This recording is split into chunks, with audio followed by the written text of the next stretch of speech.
The organization I did my service project at was St. Michael's Thrift Store in Gastonia, North Carolina. The mission of this organization is to help people who are needy by providing food, clothes, and toiletries, making sure no one goes without food or clothing. People come in and donate canned food and clothing, and the volunteers would sort through them. Regular customers can also go in and shop for cheap clothing, and all the proceeds go to helping buy food for the poor. If someone cannot provide food or clothes for their family, the thrift store gives it to them for free. While I was there, I did multiple odd jobs. I took out the trash, vacuumed the facility, and sorted through clothes and food. There always was the occasional 5-year-old can of rotten lima beans.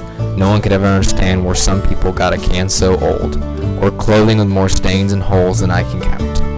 However, the vast majority of individuals who donated supplies gave good quality items and showed a desire to help those less fortunate than themselves. Just seeing the look on people's faces while we were helping them was incredibly moving. They all looked extremely happy, like we had just lifted a weight off of their shoulders. Thrift stores and food pantries have a bad reputation in some areas for being nasty and unkept, but this place was filled with joy and cleanliness.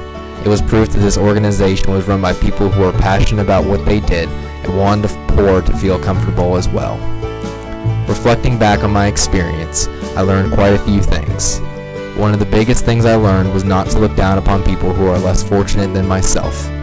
Many of the people that came in were extremely grateful for the help we provided for them. It quite possibly was one of the only ways they were able to clothe their family. I think it was extremely easy for us to look down on them as bums or losers, without ever knowing the full story.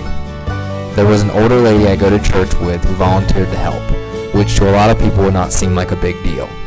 Everyone could have used the excuse that she could not help. She has quite a few health problems and can barely drive her car, but she made the time and the effort when most people would have just said no to a volunteer opportunity, and she acted happy and cheerful the entire time. Volunteering is an excellent way to open someone's eyes to the fact that just because you're poor does not mean you're lazy. Most of the time these people have just hit a bad point in their life and need someone to get them over the hump. All in all, my experience was a positive one and I would look into volunteering again.